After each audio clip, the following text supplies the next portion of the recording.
स्वस्थ सिद्धांत प्रसारण में आपका स्वागत है। यिर्मयाह नबी की पुस्तक में एक वचन इस प्रकार से कहता है, यहोवा यूं कहता है, क्या मेरा वचन आग सा नहीं है। परमेश्वर का वचन हमसे यह भी कहता है, मैंने दुख की भट्टी में तुम्हें ताया है, तुम्हें तपा करके शुद्ध किया है। यह की स्तुति हो कि इस कार्यक्रम के द्वारा लगातार हम अपने जीवन में सुधारने वाली शिक्षाओं को ग्रहण कर पा रहे हैं।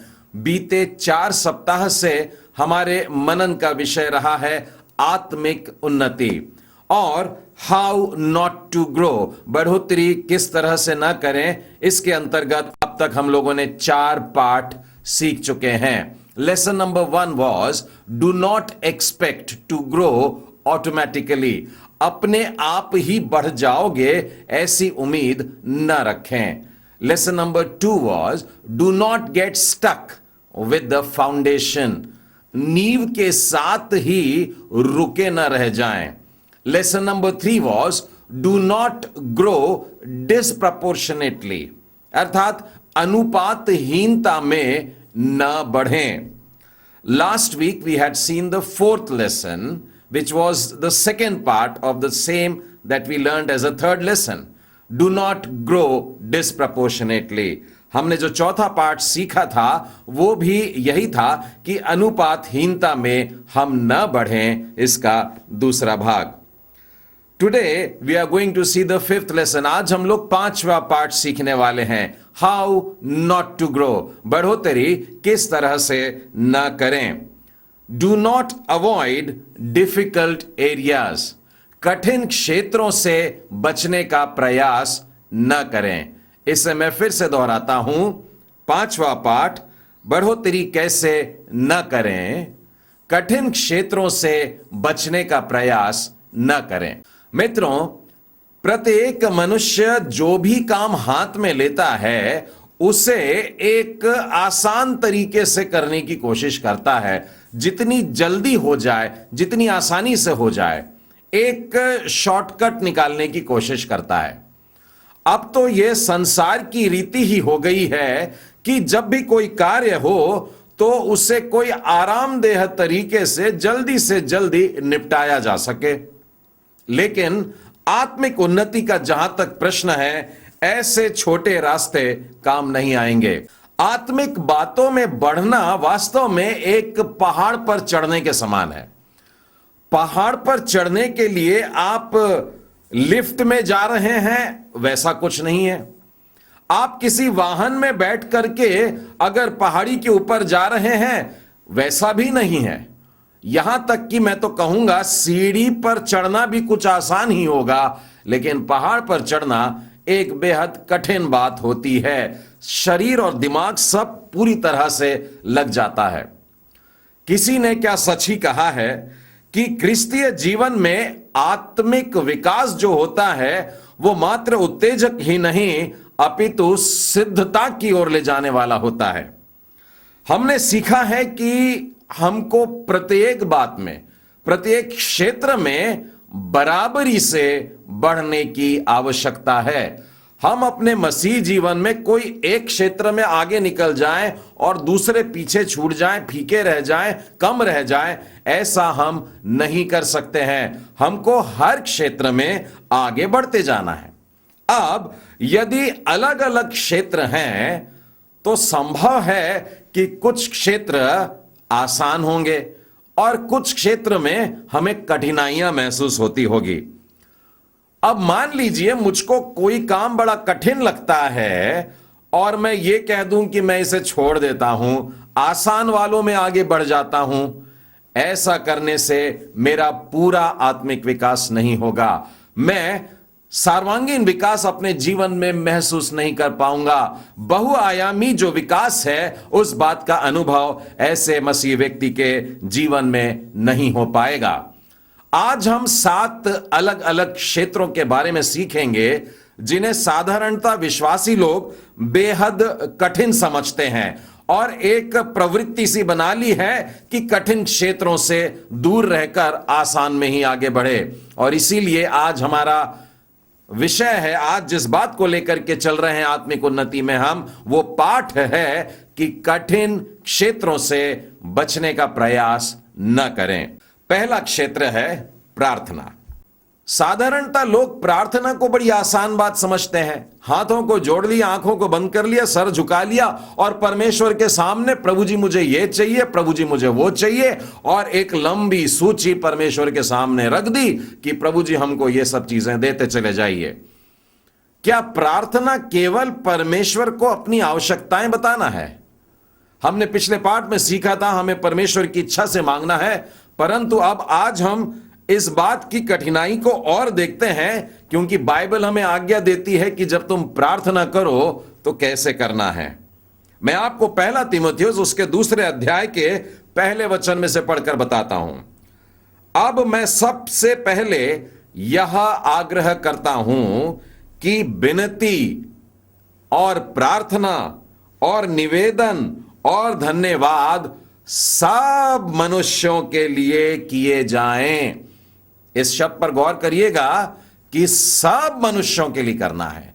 मैं यदि प्रार्थना कर रहा हूं तो अपने स्वार्थीपन में आकर अपने लिए नहीं, मुझे सबके लिए मांगना है। और किस किस बात में सबके लिए प्रार्थना करनी है? विनती करना है, प्रार्थना करना है, निवेदन करना है और धन्यवाद करना है।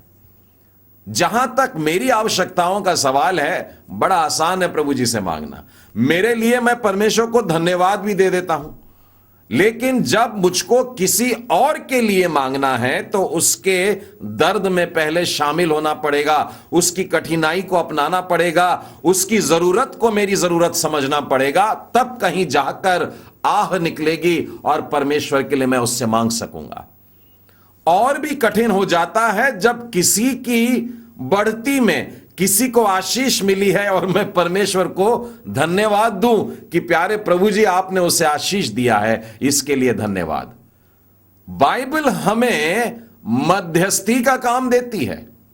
आज प्रभु यीशु इसी कार्य को मेरे आपके लिए कर रहे हैं और वो चाहते हैं कि जब हम प्रार्थना में अपने हाथों को उठाते हैं तो मध्यस्थी का काम करें।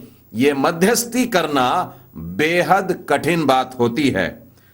प्रियो, यदि मैं आपको दानियल की पुस्तक से बताऊं, आइए दानियल के 7वें अध्याय और उसके 28वें वचन को देखते हैं।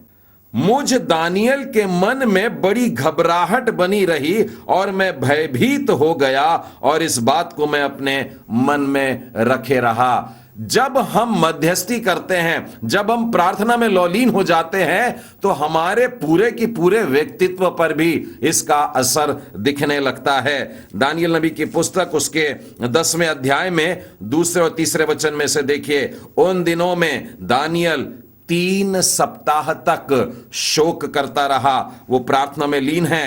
उन 3 सप्ताहों के पूरे होने तक मैंने न तो स्वादिष्ट भोजन किया और न मांस या दाख मधु अपने मुंह में रखा और न अपनी देह में कुछ तेल भी लगाया। दानियल इस रीति से मध्यस्थी कर रहा है। अपने जीवन में जो आवश्यक बातें हैं उनको भी दूर रख रहा है, क्योंकि मध्यस्थी का काम मेरे मित्रों इसी तरह से करना है। हमें जीवन के सुखों से अलग आकर परमेश्वर के साथ में एकांत में आकर के बात करना है। हम आत्मिक विकास में अगर बढ़ना चाहते हैं, अगर हमारी बढ़ोतरी होना है आत्मिक बातों में, तो हमें कठिन क्षेत्रों में आगे बढ़ना है, प्रार्थना में आगे बढ़ना है और मध्यस्थी करना है। एक बड़ा सुंदर उदाहरण मुझे अय्यूब की जीवन से मिलता है। वो खुद तकलीफ में था, वो खुद बीमारी में था, लेकिन 42वें अध्याय के 10वें वचन में लिखा है वो अपने मित्रों के लिए मध्यस्थी कर रहा था, परमेश्वर से विनती कर रहा था। मूसा भी इस तरीके से, जिसे हम सबसे नम्र व्यक्ति कहते हैं, कितना दिल से रोकर गिड़गिड़ा करके उस प्रजा के लिए जो पाप कर रही थी विनती किया कि प्रभु इन पर दया करे। हमें मध्यस्थी का काम सौंपा गया है। आइए दूसरे क्षेत्र को देखते हैं और वो है बाइबल मनन करना। मैंने अक्सर यह देखा है कि बहुत से मसीह लोग प्रतिदिन सुबह उठते हैं और बाइबल पढ़ते हैं, लेकिन बाइबल में से एक छोटा सा अंश पढ़ते हैं और आज के लिए बस हो गया कह देते हैं। या फिर कुछ लोग भजन संहिता, उनको बड़ी आसानी होती है भजन संहिता का एक भाग पढ़ लेने में या एक अध्याय पढ़ लेने में, और उसके बाद वो बंद कर देते हैं। प्रियो, मैं बताना चाहूंगा कि इतना हमारे रख रखाव के लिए, या यूं कहिए जीवित रहने के लिए काफी है, लेकिन बढ़ने के लिए इतना सा काफी नहीं है।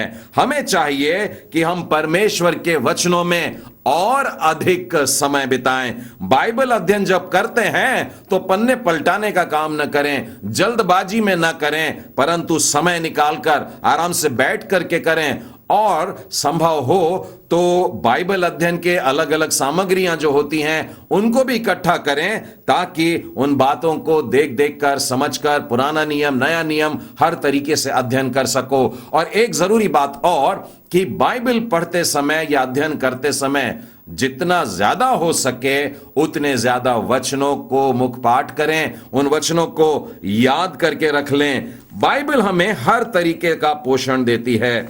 मेरे साथ में खोलिएगा इब्रानियों की पुस्तक, उसका 5वां अध्याय और 13वां और 14वां वचन।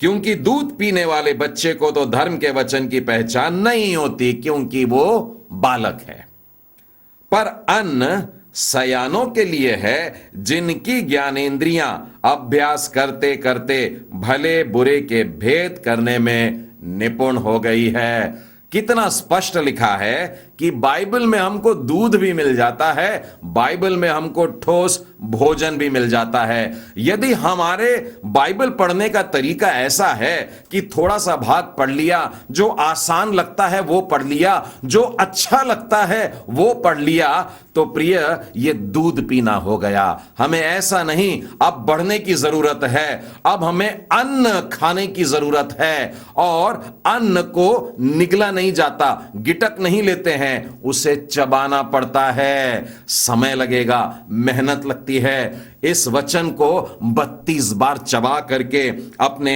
जीवन में लेने की एक तरीका बनाइए। कठिन क्षेत्रों में से भागने का नहीं है मेरे मित्रों, प्रार्थना करना है मध्यस्थी वाली, और बाइबल मनन करना है ठोस अन्न खाते हुए। तीसरे क्षेत्र की ओर हम ध्यान देंगे, और यह है आत्मसंयम। मसीही जीवन में जब कोई नया आता है तो उसे सिखाया जाता है कि आत्मसंयम एक बेहद, वरन मसीही जीवन की मूल आवश्यकता बात में से एक है। आत्मसंयम का होना बेहद जरूरी है, जिसके कारण हम बहुतेरे पापों से बच जाते हैं। यदि गलातियों की पत्री 5वें अध्याय में अगर आप देखें, जहां पर आत्मा का फल दिया हुआ है वो प्रेम से आरंभ होता है, और 9 फल दिख रहे हैं, और फिर उन 9 स्वाद के बाद में आखिरी वाला है संयम। प्रियो, आत्म संयम हम में होना बेहद जरूरी है। अलग अलग किस्म के संयम होते हैं, लेकिन उनमें से केवल एक आज आपके सामने रखता हूं जो सबसे कठिन मालूम होता है। याकूब की पत्री खोलिएगा, उसका 3रा अध्याय और उसके 7वें और 8वें वचन में। क्योंकि हर प्रकार के वन, पशु, पक्षी और रेंगने वाले जंतु और जलचर तो मनुष्य जाति के वश में हो सकते हैं, वरन हो भी गए हैं। 8वें वचन में क्या लिखा है? पर जीभ को मनुष्यों में से कोई वश में नहीं कर सकता। वह एक ऐसी बला है जो कभी रुकती ही नहीं, वह प्राण नाशक विष से भरी हुई है। यह जीभ कितनी भयानक है। लोगों ने हर प्रकार की बातों को अपने वश में कर लिया, हाथी पर भी अंकुश लगा दिया, जहाजों को भी मोड़ लेता है, लेकिन जीभ पर अभी तक वो वश नहीं कर पाया। उसका नियंत्रण अभी भी पूरी तरह से उस पर नहीं है। प्रियो, जीभ को मनुष्य वश में नहीं कर सकता है, परंतु अगर हम लगातार ध्यान दें, अपने आप को इस बात में प्रशिक्षित करें, तो यह हो सकता है। याकूब के उसी अध्याय में और 3रे अध्याय के 2 वचन में लिखा है, इसलिए कि हम सब बहुत बार चूक जाते हैं, जो कोई वचन में नहीं चूकता वही तो सिद्ध मनुष्य है और सारी देह पर भी लगाम लगा सकता है। प्रियो, यह जीभ पर नियंत्रण रखना बेहद जरूरी है। इसीलिए मैं आपको कुछ व्यावहारिक सलाह देना चाहता हूं जो काम आएगा कि हम अपने जीभ को संभाल सकें, बुरी बातों के लिए, अपशब्दों के लिए, श्रापों से बचा करके और परमेश्वर की महिमा के लिए अपने जीभ का इस्तेमाल करें।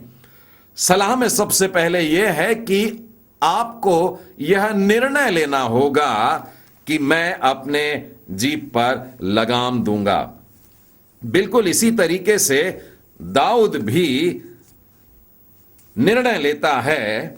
और देखिए, मैं 39वें अध्याय भजन 39 और पहले वचन में से कहता हूं, मैं अपनी चाल चलन में चौकसी करूंगा ताकि मेरी जीभ से पाप ना हो। तो सबसे पहला चरण है कि हमें निर्णय लेना है कि हमारे जीभ से हम कोई गलत बात ना कहेंगे, अपनी जीभ पे लगाम देंगे। दूसरा चरण है निर्णय लेने के बाद कि प्रार्थना करें। भजन संहिता उसके 19वें अध्याय के 14वें वचन में दाऊद प्रार्थना करता है। पहले निर्णय लिया और अब प्रार्थना करता है, हे परमेश्वर, मेरे मुंह के वचन तेरे सम्मुख ग्रहण योग्य हों। साधारणतः लोग संदेश देने के पहले भी इसी वचन को दोहराते हैं, लेकिन मसीही व्यक्ति के लिए 24 घंटे का जीवन एक गवाही के रूप में होना चाहिए। केवल पुलपिट पे खड़े संदेश देते समय नहीं, परंतु 24 घंटे उसको अपने जीभ से परमेश्वर को ग्रहण योग्य बातें कहना चाहिए, बोलना चाहिए। याद रखें, पहले आपने निर्णय लिया, उसके बाद प्रार्थना किए हैं। अब तीसरा चरण आता है और वो है कि आपको भरसक प्रयत्न करना है, मेहनत करना है कि आप अपनी जीभ पर लगाम रखें। पहला पतरस और उसका 3 अध्याय और उसके 10वें वचन को पढ़ के सुनाता हूं। जो कोई जीवन की इच्छा रखता है और अच्छे दिन देखना चाहता है, वह अपनी जीभ को बुराई से और अपने ओंठों को छल की बातें करने से रोके रहे। प्रियो, कठिन क्षेत्रों में हमें आगे बढ़ना है, उनसे दूर नहीं भागना है। हमें प्रार्थना करना है मध्यस्थी वाली, हमें वचन पढ़ना है जो ठोस अन्न है वैसे वाले, और आत्म संयम करना है विशेष करके अपनी जीभ पर। आइए चौथे क्षेत्र की तरफ बढ़ते हैं। इसे खास शब्द बाइबल देती है और यह है एक और मील की धार्मिकता। एक और मील की धार्मिकता। प्रभु यीशु क्रिस्त ने पहाड़ी उपदेश में मत्ती 5, 6, 7 यहां पर जो वचन रखे हैं उसमें से मैं आपको 5वें अध्याय का 48वां वचन बता रहा हूं। इसीलिए चाहिए कि तुम सिद्ध बनो जैसा तुम्हारा स्वर्गीय पिता सिद्ध है। और इस सिद्धता में आगे बढ़ने के लिए यीशु ने कुछ वचन पहले इस काम को कैसे कर सकते हैं, सिद्धता में कैसे आगे बढ़ सकते हैं, इस बात को स्पष्ट किया है। वचन 39 में अगर आप देखें तो लिखा है कि कोई तेरे गाल पर अगर थप्पड़ मारता है तो उसकी ओर दूसरा गाल भी फेर दे। यह बेहद कठिन बात है, लेकिन प्रभु यीशु ने इस प्रकार की शिक्षा दी है और हमें इस बात को सीखना चाहिए, पालन करना चाहिए। अगले वचन में 40वें वचन में लिखा है कि यदि कोई तुझसे कुर्ता मांगता है तो उसे अपना 2 हर भी दे दे। यह भी बड़ी कठिन बात है, लेकिन इस क्षेत्र से हमको बचकर भागना नहीं है, उसे पूरा करना है। उसके बाद में 41वें वचन में लिखा है, जो कोई तुझे कोस भर बेगार में ले जाए तो उसके साथ 2 कोस चले जाना। उन दिनों में साधारणतः जो रोमी सैनिक होते थे, वे अगर मार्ग पे चले जा रहे हैं तो वे लोगों को ऐसे थाम लेते थे, पकड़ लेते थे और साथ चलने के लिए बोलते थे। कभी कभार अपना भारी बोझ भी उनके ऊपर डाल देते थे और उनको लेकर के चलते थे। प्रभु यीशु हमको सिखा रहे हैं कि अगर किसी ने ऐसी ज्यादती किया कि 1 कोस साथ में चल, तो उसके साथ 2 कोस चलने की तैयारी रखना। आगे के वचन में तो और भी अच्छी बात है, बड़ी कठिन बात है। साधारणतः हम लोग अपने लोगों से बड़ा प्रेम करते हैं, अपने लोगों के गले लग जाते हैं, अपने लोगों को धन्य कहते हैं। अपने बैरियों से प्रेम रखो और अपने सताने वालों के लिए प्रार्थना करो। बड़ी कठिन बात है, लेकिन करना है। हम इन कठिन क्षेत्रों से भागेंगे नहीं। बेशक कठिन है, लेकिन आत्मिक उन्नति के लिए मैंने पहले भी कहा है, कोई छोटा मार्ग नहीं है, इन्हीं से होकर के हमें गुजरना होगा। 5वां क्षेत्र देखते हैं, व्यक्तिगत आलोचना को स्वीकार करना। ये भी एक बेहद कठिन बात है। अगर आप किसी मंडली में बैठे हैं और उपदेशक वचन सुना रहे हैं और फिर उन्होंने कहना शुरू किया कि लोग पापी हैं, सब प्रकार की बुराइयों का वर्णन चल रहा है, और हम हाथ बांध करके सुनते हैं, अच्छे से सुन लेते हैं क्योंकि समूह पर उंगली उठाई गई है। लेकिन यदि आपके पास में आकर आप पर उंगली उठाकर व्यक्तिगत रूप से अगर आप पर दोष लगाया जाता है, आपकी आलोचना की जाती है, तब क्या होता है? हमारी आंखें आग बबूला हो जाती हैं, हमारा शरीर थर थर कांपता है और बोलने की इच्छा होती है, चिल्लाने की इच्छा होती है, डांटने की इच्छा होती है। ये सब क्यों? हमारे अहम को यह सब स्वीकार नहीं होता। हमारी गलती हम आसानी से स्वीकार नहीं करते हैं। यह एक बेहद कठिन क्षेत्र है और इसमें हमें बढ़ने की जरूरत है। बाइबल में ऐसे कई प्रभु के जन हैं जो बेहद नम्र थे और अपनी आलोचना को स्वीकार करने को तैयार हैं। अय्यूब जैसा व्यक्ति देखिए, 6वें अध्याय में आइए, उसके 24वें वचन में से, मुझे शिक्षा दो और मैं चुप रहूंगा, मैं चुपचाप उन बातों को सुनूंगा जो मेरे सुधार के लिए हैं, और मुझे समझाओ कि मैंने किस बात में चूक की है, कहां गलती हो रही है, मुझे आकर के तुम सिखाओ, मुझे समझाओ।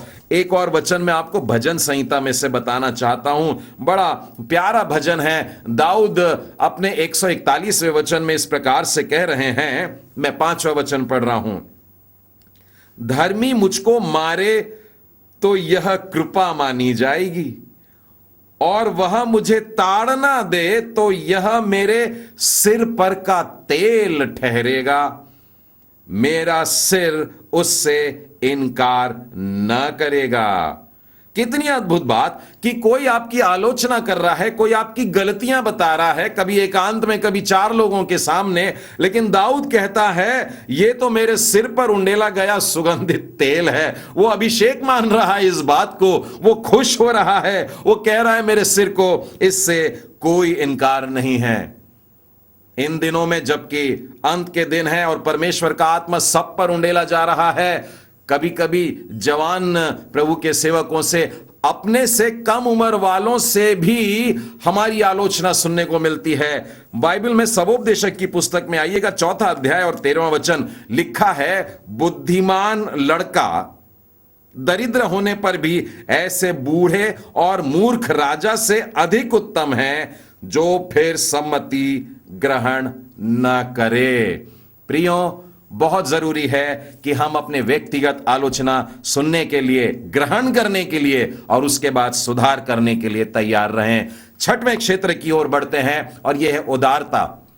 हम लोग कानूनन तौर पर अपना दशमांश तो जरूर देते हैं, लेकिन आपको मालूम है कि परमेश्वर के जन, प्रेरित लोग हमसे क्या कह रहे हैं? वे हमको कुछ बढ़ करके देना सिखा रहे हैं। एक आह्वान है हम लोगों के सामने। 2 कुरिन्थियों का अध्याय खोलिएगा 8 और उसके 7वें वचन में लिखा है, इसीलिए जैसा तुम हर बात में अर्थात विश्वास, वचन, ज्ञान और सब प्रकार के यत्न में और उस प्रेम में जो हमसे रखते हो बढ़ते जाते हो, वैसे ही इस दान के काम में भी बढ़ते जाओ। बहुत सारी बातों में आगे निकल गए, इस बात में क्यों छूट रहे हो? कठिन मालूम पड़ता है।